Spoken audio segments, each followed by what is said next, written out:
rápidamente con el tema nacional sobre la Comisión de Apelaciones que resuelve a favor de Firpo, retira la multa de $1,000 y deja sin efecto el castigo de jugar a puerta cerrada 2 juegos como local. ¿Qué te parece esta decisión? Más adelante los leo con muchísimo gusto y comenzamos con el análisis. Álvaro. Muy bien, para entender mejor el estado actual de estas bases de competencias de este torneo Apertura 2020, es un gusto saludar al gerente de la Primera División, Oscar Cruz, que nos acompaña esta noche. Oscar, ¿cómo estás?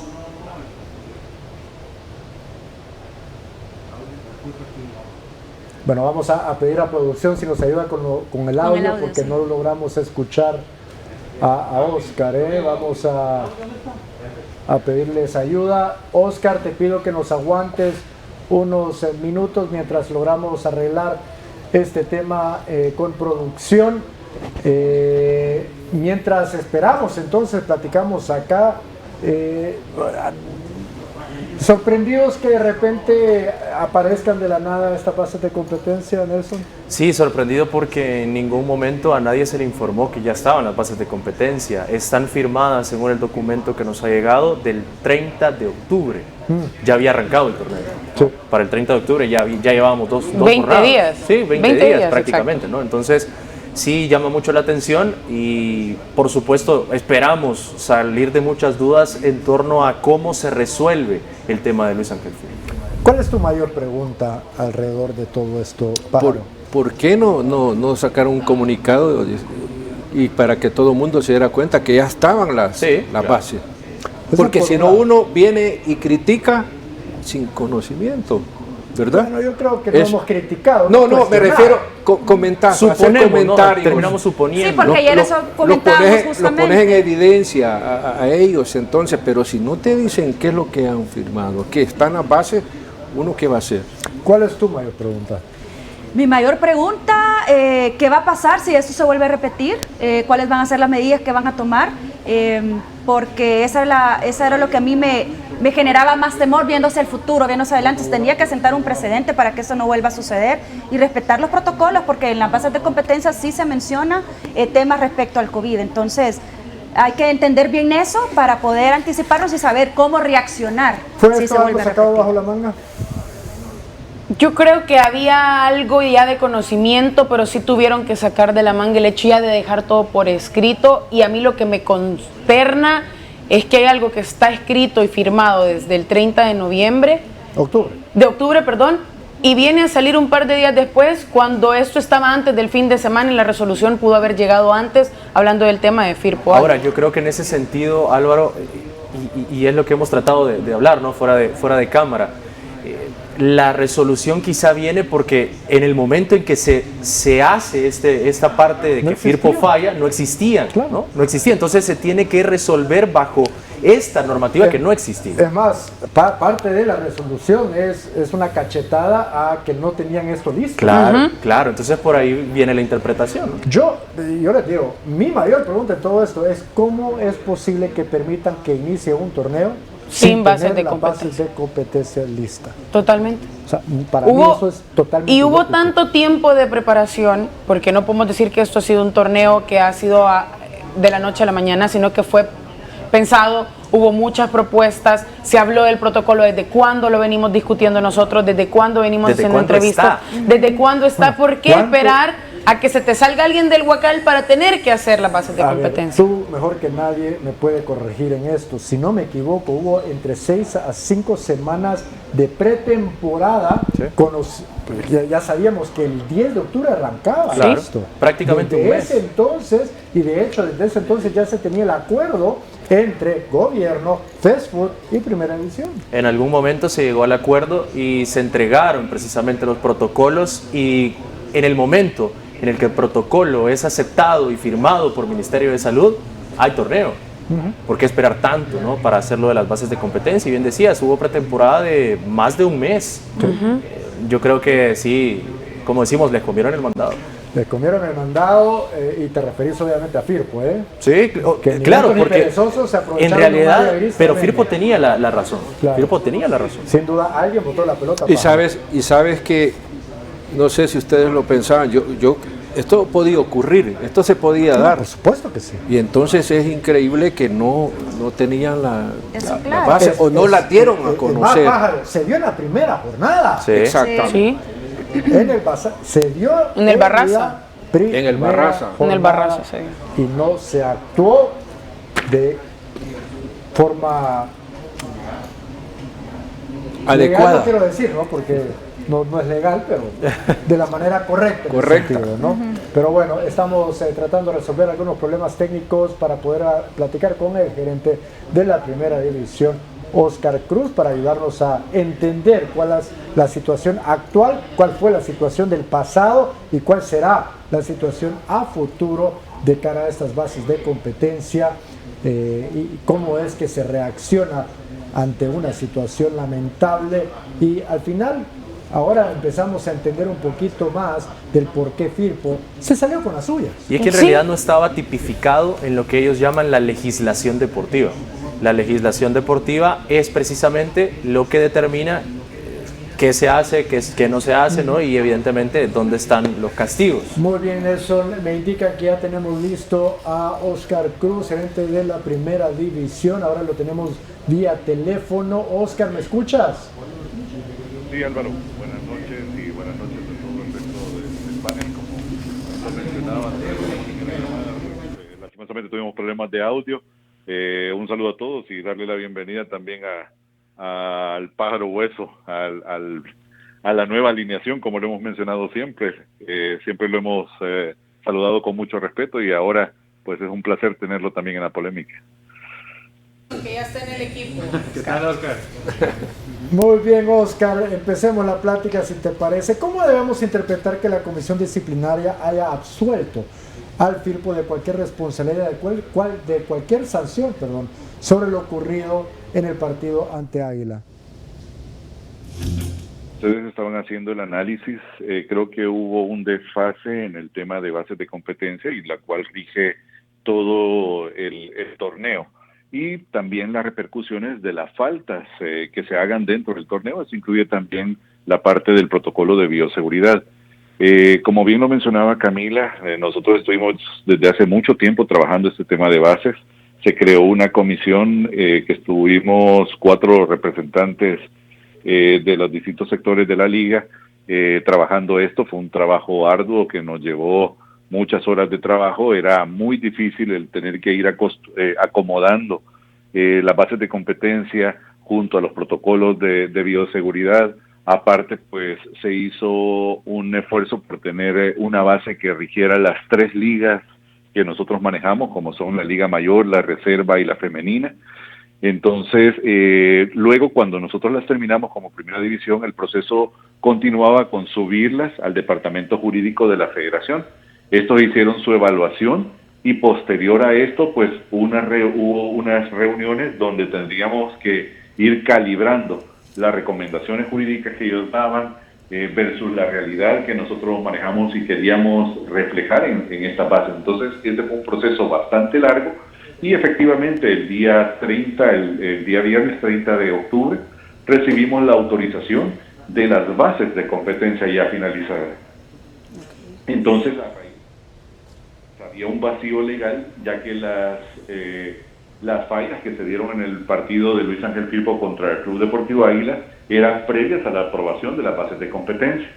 Entonces, este vacío legal es lo que ha desencadenado en la resolución donde se le ha levantado el castigo a Luis Ángel Firpo. ¿Por qué tanto tiempo para incluir estos protocolos acordados dentro de las bases de competencia? Porque yo entiendo que hubo un proceso largo, tendido y muy complicado para llegar a esos acuerdos y que esos acuerdos sean aprobados, pero ¿por qué tardó tanto aplicar e incluir esos protocolos a las bases de competencia para que hayan sido implementados o avalados 20 días después del inicio del torneo? Bueno, era un proceso bastante largo porque prácticamente lo que se hizo fue un proceso que no se había realizado en los últimos años, que consistió en prácticamente analizar artículo por artículo de las bases de competencia y adaptarlos a la nueva realidad que tenemos. Esto se habla no solo nueva realidad por el tema del COVID, sino también actualizarlo en muchas cosas que ya las bases de competencia se venían solo renovando, reconfirmando, pero ya estaban desfasadas. Entonces se hizo una reestructuración completa y yo creo que ustedes tienen acceso, porque también en la página web de la primera división pueden encontrar ya las bases de competencia, tienen acceso a ver el historial de las bases de competencia, incluso de la temporada pasada y de las nuevas, y van a ver cambios sustanciales.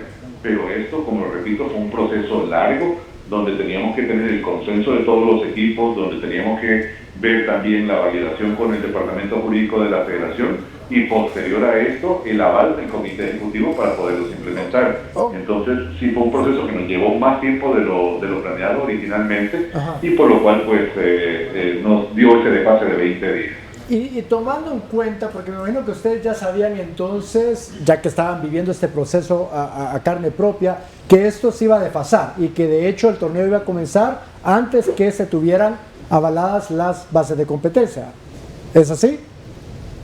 Sí, efectivamente, y lo que hicimos fue sacar un acuerdo transitorio que nos permitía poder hacer alguna serie de modificaciones que se acomodaban a los protocolos que se están llevando a nivel internacional por el COVID. Por eso es que desde el inicio del torneo se tenía ya también la autorización para poder realizar los 5 cambios en 3 ventanas, como se están realizando, el hecho de poder tener los comisarios de bioseguridad, que son los encargados de velar por el cumplimiento de los protocolos, y algunas otras cosas que se tuvieron que hacer con un acuerdo transitorio hasta que estuvieran las bases de competencia en firme. Pero no incluyeron en esas bases transitorias, no incluyen las sanciones.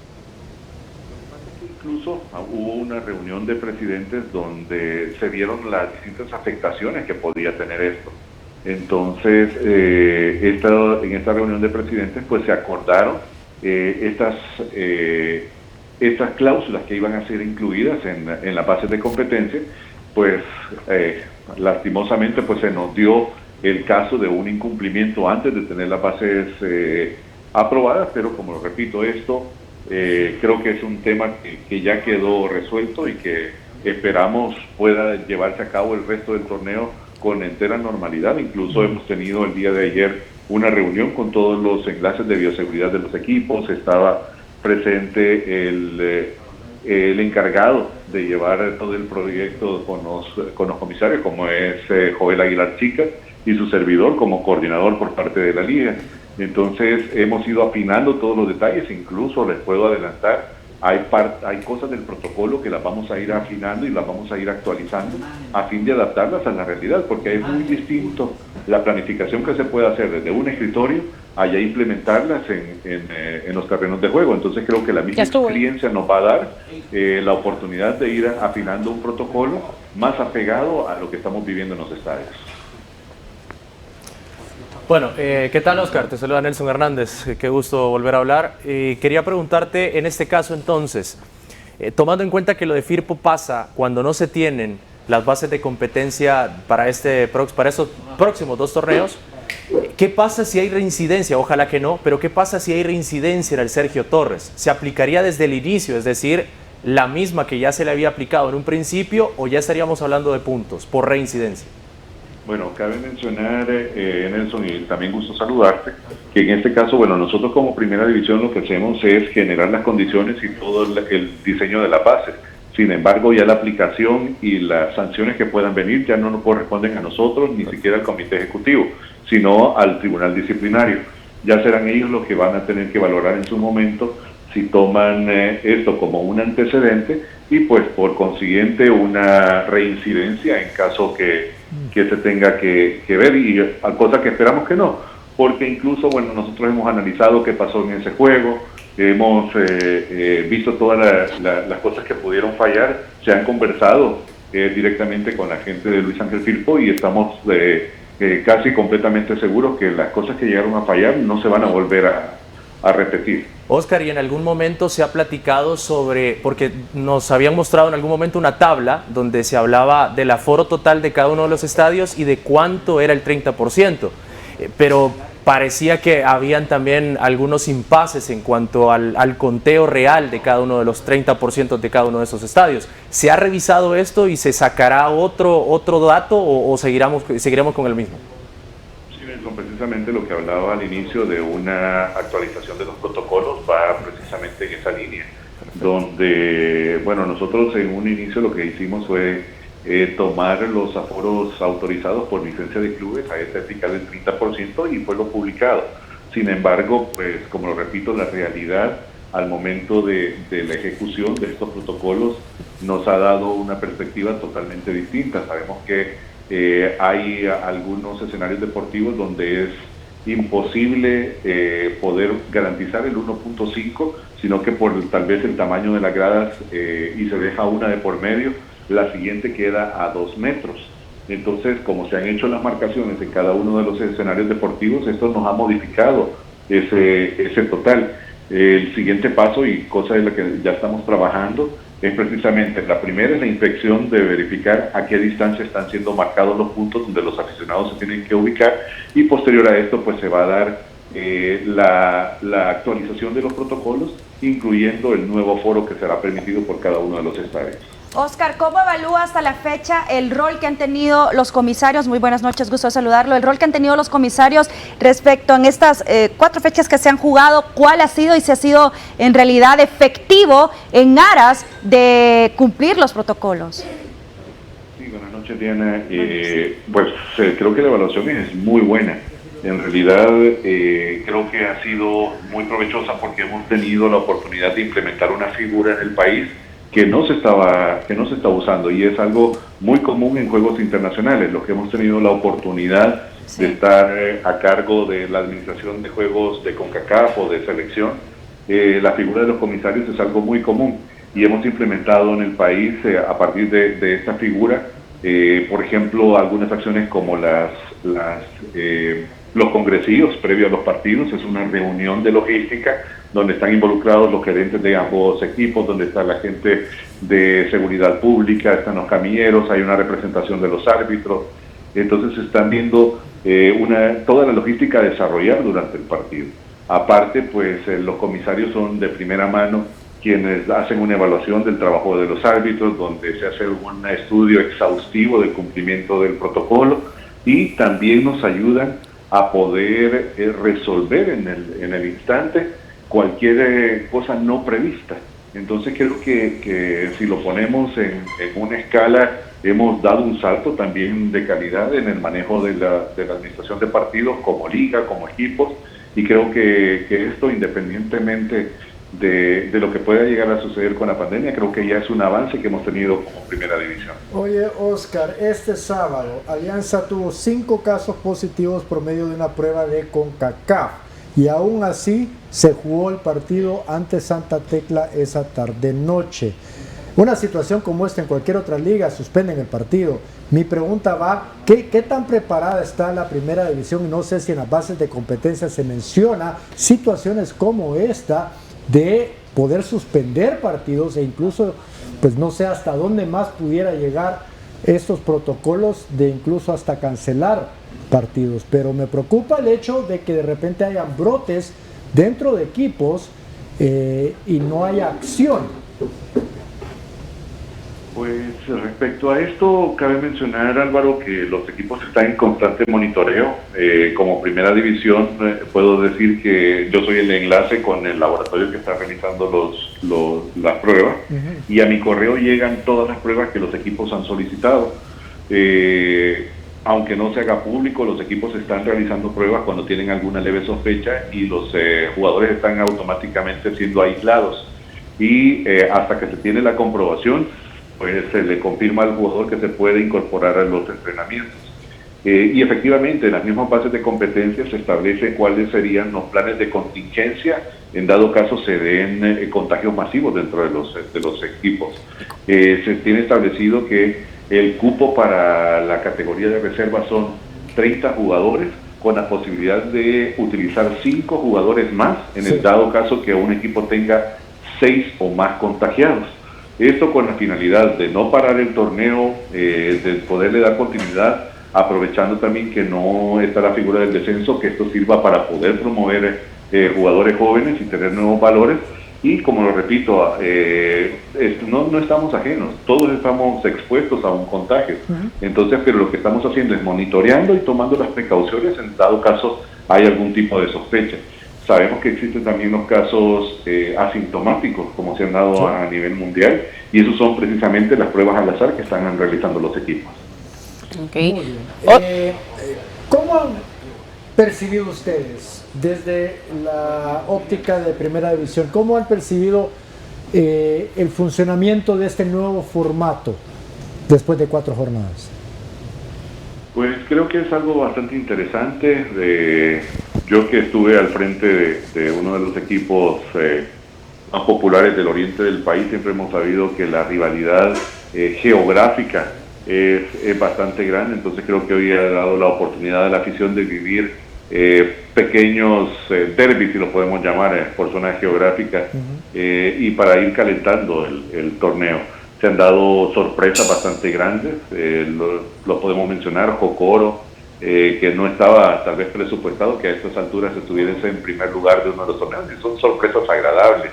Está en primer lugar en su grupo, mostrando buen fútbol. Casos como el de Sonsonate también, que está haciendo muy bien su labor en el occidente del país.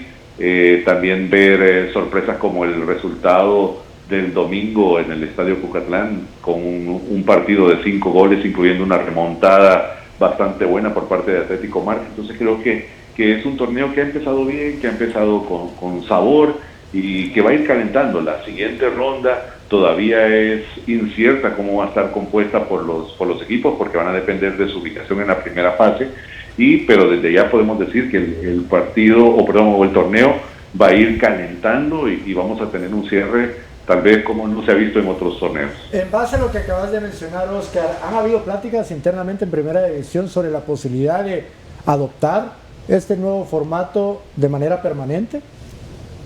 Diría que teníamos que ir acomodando, porque si bien hay que recordar, Álvaro, este formato se pensó más en el corto tiempo que se va a tener para poderse desarrollar. Fue un torneo bastante comprimido. Incluso si hacemos un recuento de las jornadas que vamos a jugar entre miércoles, son únicamente 4 en todo el torneo. Entonces, sin embargo, pues esto también lleva una afectación económica para los jugadores, porque al ser un torneo más corto también tienen ellos un periodo más corto de cobro. Entonces, sin embargo, pues vamos a analizar una vez terminado el primer torneo. El segundo torneo de esta temporada tiene que mantener el mismo formato y nos va a dar el tiempo suficiente para planificar la temporada 2021-2022 para ver cuál es la mejor opción, tanto en la parte deportiva para los equipos como en la parte económica para los jugadores.